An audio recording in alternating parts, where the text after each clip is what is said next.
I desperately need to clean my iron, but this is way better than struggling.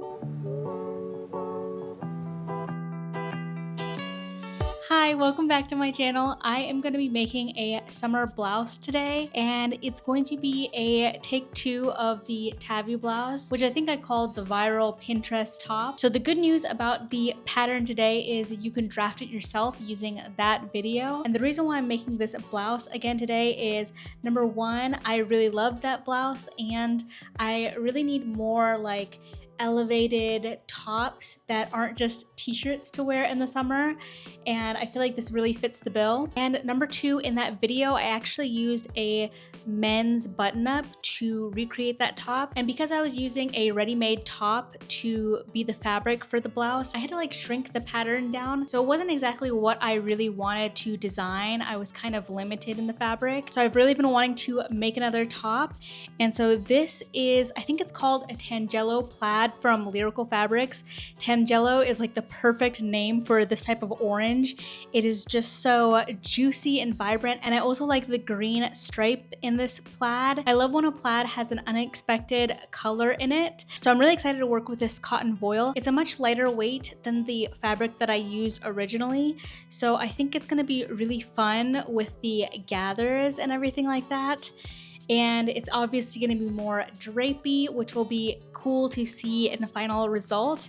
So yeah, I'm going to be cutting out this fabric today. I took some time already and laid out my front. And like in many of my videos, I'm being a little meticulous when it comes to placing my fabric down with my pattern. And I've already done the work of like pinning parts of the pattern together so that hopefully when I cut this out, it'll be 2 perfect mirror pieces. They don't have to be perfect, but you know, it is the front of the blouse, so I kind of want it to be pretty good. So yeah, today I'm going to cut out my fabric, and maybe I'll do a little bit of sewing. And then also in my original video of the tabby blouse, I feel like I rushed through showing specifically the finishes of that blouse. So in this video, I really want to go through the finishing touches of the blouse. So I'll go over those when I get to them, and hopefully that will give you a better understanding of how to make this blouse for yourself. So yeah, without further ado, let me get started on cutting some fabric.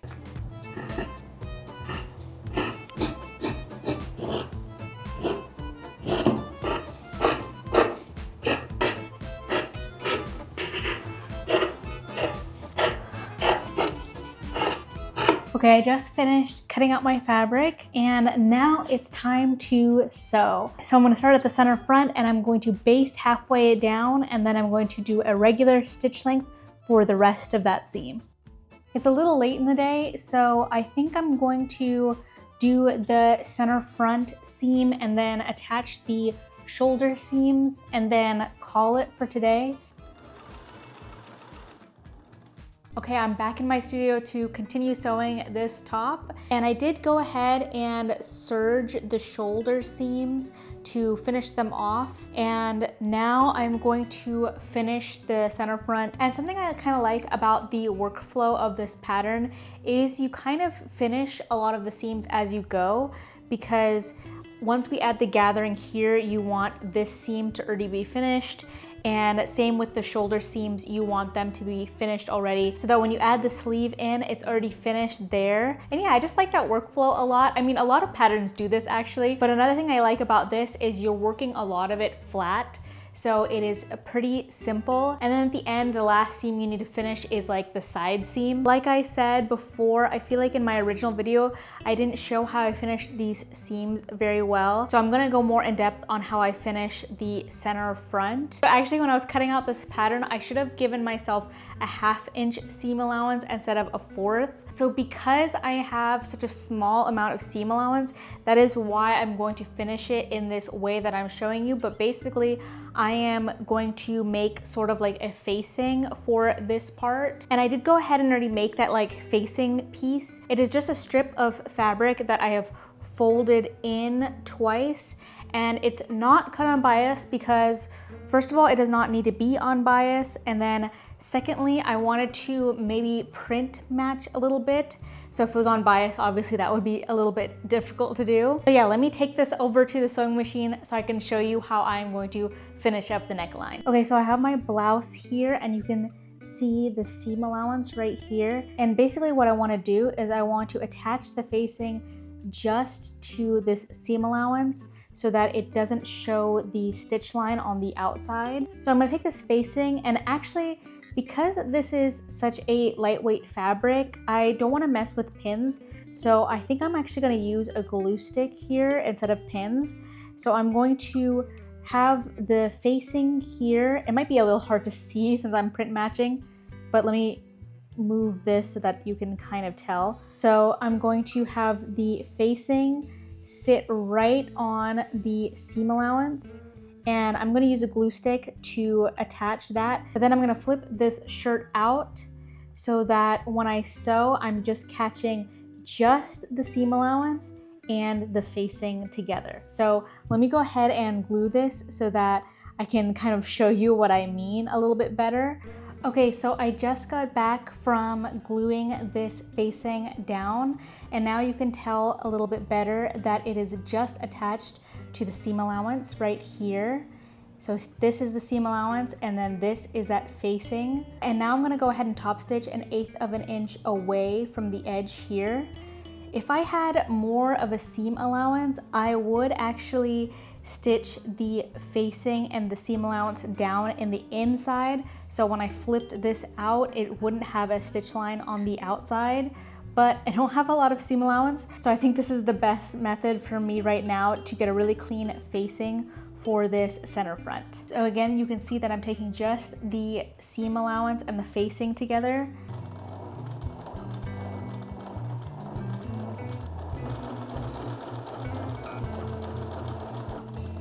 Then you'll repeat that to the other side. This glue stick worked really good. I feel like me from a year ago would be like, no, you can't use the glue stick, you have to struggle, but this is way better than struggling. Okay, so now I have both sides of the center front done. So next I'm going to take a hand needle and basically just do kind of like a blind hem along the edge of the facing here to attach that down. And I will only be picking up a couple of threads on the other side, so this finish will be nearly invisible on the right side.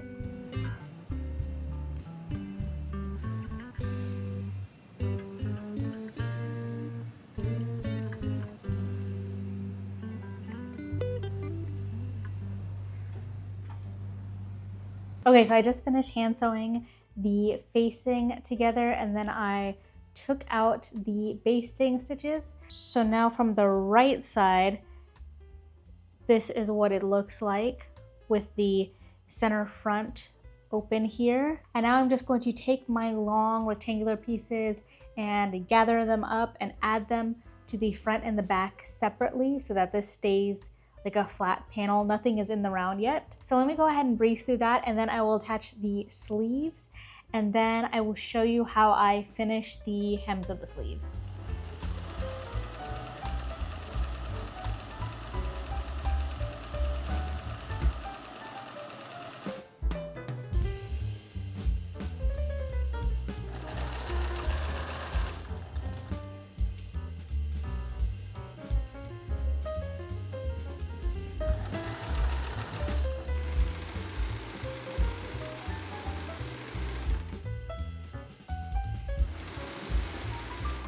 Okay, so it is definitely thunderstorming outside, so I don't know if you're gonna pick up on the rain in this audio, but here's where we're at. I have attached the sleeves and finished the arm's eye seam, and everything is still flat. The side seams are not joined. So I'm gonna wrap up for today, but tomorrow I'm going to finish the sleeve hem, finish the hem of the top, and also add the bias binding to the neck, and then just sew up the side seam and we'll be done. So I'll see you tomorrow. Okay, good morning. I'm back in my studio working, and today I think I'm gonna be able to finish the blouse. I really hope so, because I have another project that I'm working on, and I really want to get that finished. I'm so excited for that video. I think it will be my first video in July. So yeah, I'm really excited about that project, and I am excited to finish this top, but mostly right now I'm excited to get back working on that project. So for my top, I just basically have all the finishing left, and then I need to sew the side seam.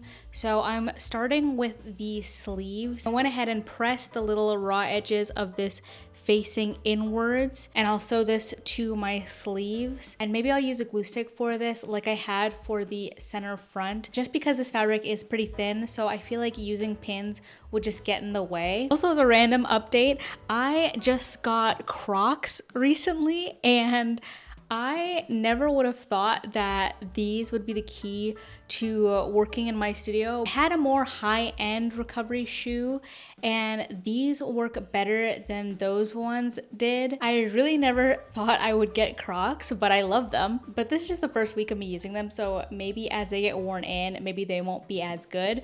But so far, I absolutely love them for working in my studio.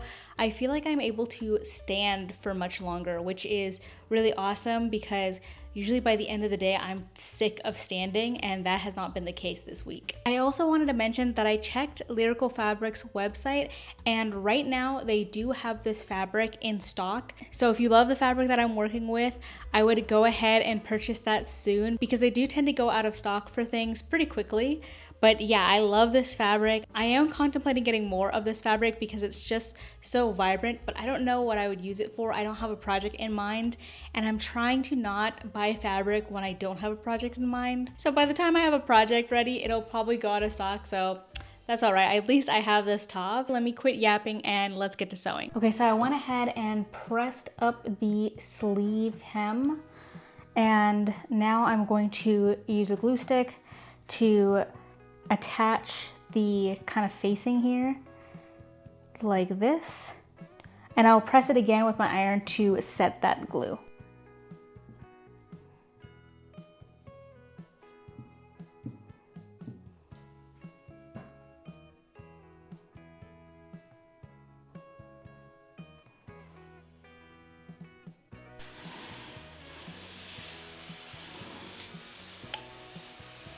I desperately need to clean my iron. Now I'm sewing the facing down, kind of similar to the center front, but I don't mind the stitch lines showing on the right side here. So I'm sewing right through the sleeve and the facing together and repeating for the top portion of this facing.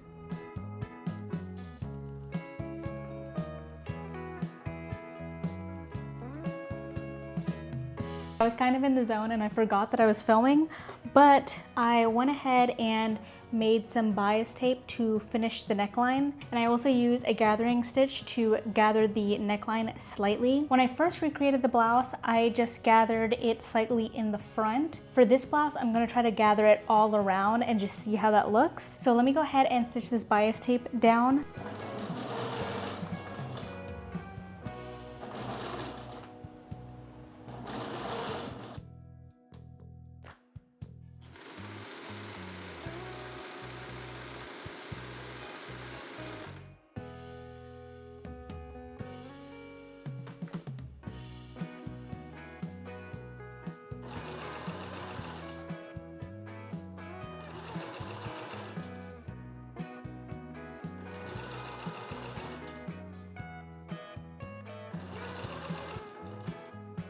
Okay, this is hot off of my sewing machine, and I just threw it on over what I was already wearing. So this is obviously not styled, but I think it came out so cute. I am really afraid to take this off right now because I don't want to get makeup on it, and it's the end of the day anyway. So I think I'm going to wash off my makeup, wrap up the day, and I will come back to you tomorrow with this properly styled. Okay, and here is the finished top, not over a t-shirt, and properly styled with just a brown tank top and some jeans, and I love it. It is so perfect for summer. It's just so light and floaty. Since this blouse is so oversized, it feels as comfortable as the brown inspired tee that I made I think 2 years ago that I wear all the time. So I am super excited about that because I definitely have plenty of t-shirts and I need more like dressier tops. So this is perfect for that. The binding came out like way skinnier than I meant for it to. And there are a couple of spots in the back where I wasn't able to catch it properly with my machine. And that's where the glue stick actually did me wrong, because once I had set the glue stick with the iron, it was kind of difficult to peel it off without damaging this fabric since it's so thin. So I think I'll give this a wash and then maybe I'll use a hand needle to just fix up some of those areas. I think it was just like 2 sections that I didn't catch. For some reason in my videos lately, I feel like I've been struggling with homemade bias tape a lot, and I am determined to make it work for me someday. I know someone might comment that I'm being too particular or that I am being too much of a critic because it's my own work, but I really want to hone in on my craft and just do better and better every time that I sew something. And I want to point out my little mistakes to normalize it for other people who are sewing, that these little issues that I'm having with my sewing are completely normal, even though I've been sewing for so many years. But yeah, I absolutely love how this came out. It is just so adorable to me. This fabric is so perfect for the gathers, and I almost want to make this same idea of this top, but with a longer panel so that it's more of a dress. But at the same time, do I need so many pieces in my closet that are the same style? I'm not sure, but anyway, I hope you enjoyed this video and I'll see you in the next one. Bye.